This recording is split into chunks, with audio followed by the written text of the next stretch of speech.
Денеге көкжиек бағытымен 8-12 ньютон екі күш әрекет етеді. Осы күштердің сызбасын салу керек.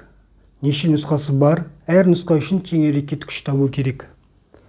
Бірінші күш бізде 8 ньютон, екінші күш 12 ньютон.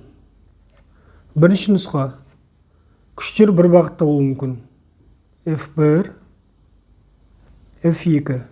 Егер олар бір бағытта болса, күштерді қосамыз.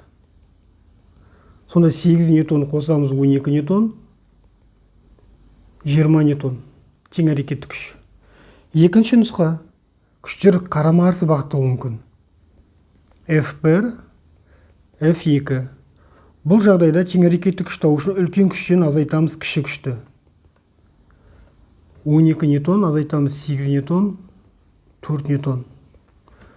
Жауабы 20 ньютон және 4 ньютон.